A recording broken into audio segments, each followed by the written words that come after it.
All right, here's the new stuff, or the good stuff.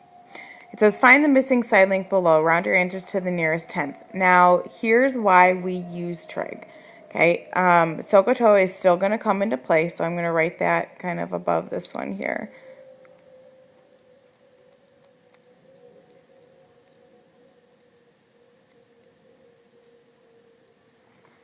So what you want to do is you want to locate the side that you're trying to find, and that's going to be labeled as x.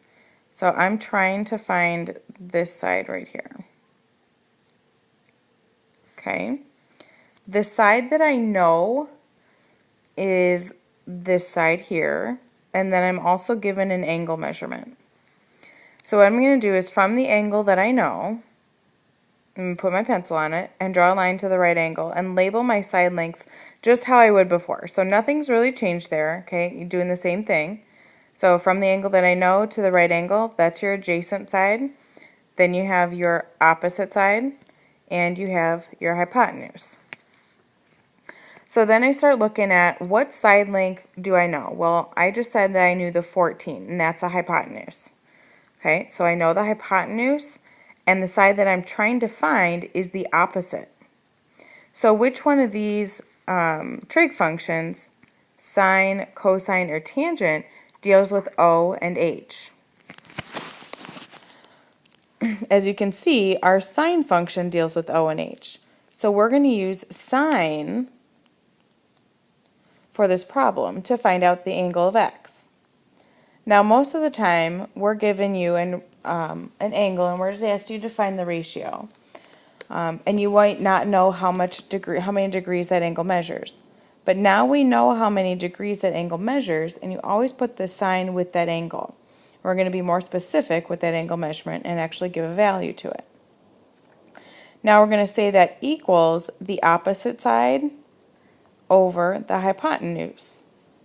Okay, so it goes trig function degree equals opposite over hypotenuse. In order to solve for this, we're going to solve for x. We're going to multiply both sides by 14. So that cancels that out. And in your calculator, you're going to literally type this in. 14 sine of 20 equals x. Before you do that though, go hit your mode button. It's the button to the right of your second key. And make sure, I think it's like the third line down. Yeah, it's the third line down. Make sure that you're in degrees. The second option is radians. You want to be in degrees. Make sure you're highlighted over that. And then go ahead and put in 14 sine of 20.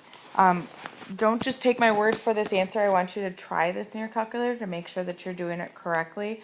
Your answers will be way off if you're not. So just go ahead and make sure that you know what you're doing here and ask your questions if you're not. So when I put in 14 sine 20 in my calculator, I got 4.788 and a bunch of decimals after it. So I think the problem says round to your nearest tenth. So our answer here, rounded to the nearest tenth, I have 4.788. So nearest tenth, that 8 will round that 7 up to 4.8. Okay, let's try another one here. So again, identify the side that you don't know. That's the y. Okay, identify the side that you have. That's the 10. Then label from the angle that you're given your A, O, and H.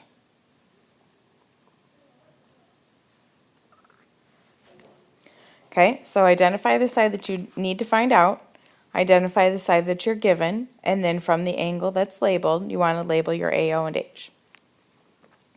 The next part that we got to figure out is, what do we use? Do we use sine? Do we use cosine? Or do we use tangent? Based on what we're trying to find and based on what we have. So right now it looks like I'm trying to find the A side because that's where my variable is, and I have the hypotenuse because that's where the 10. So what deals with A and H? This one is going to be cosine.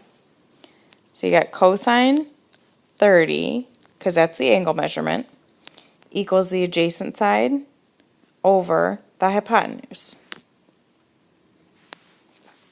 And again, to solve this, we're going to multiply both sides by 10. And in your calculator, you're going to put 10 cosine 30, and you can put the times in between, it does not matter. So I'm going to ask you to do this again.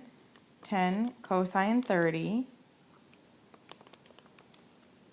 And I got 8.66025 and so on and so on. So I got 8.66.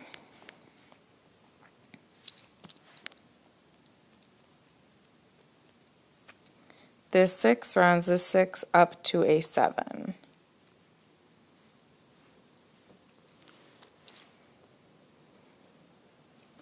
All right, last one.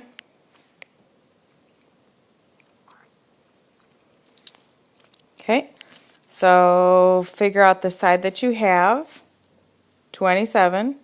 The side that you want is n, and the angle that you're given.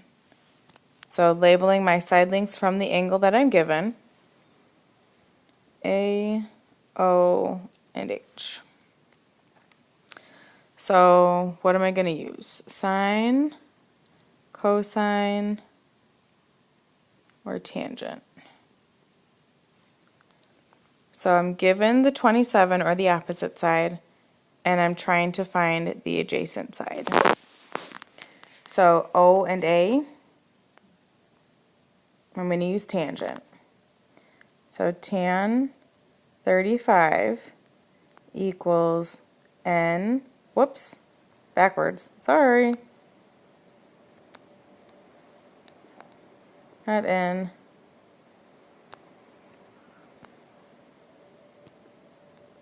sorry, okay, not n, it's going to be the opposite, sorry, 27 over n.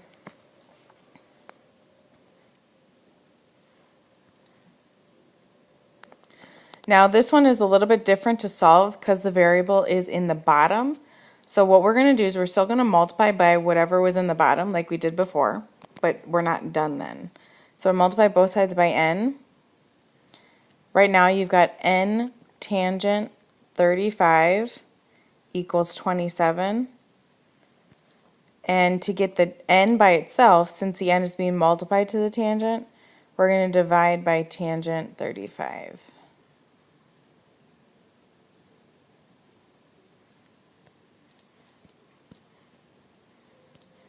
So n equals 27 over tangent of 35. So we're going to put that in our calculators. 27 divided by tan 35. And I got 38.55999,618 and so on. So 38.555. So I got this, bump that up, 38.6. Okay, so little trick here is when after you set up your equations, so after you set up like the sine of 20, so this right here, whoops, this right here, this right here, and this right here. After you've set those up, if the variable is on the top, you're going to multiply, and the number will always go first, trig function will come second.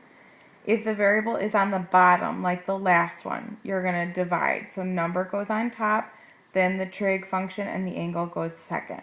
Okay, so just a trick if you can't remember, if the solving is getting in the way of you answering the question. And then please make sure that you're trying it on your calculator and getting the same answers.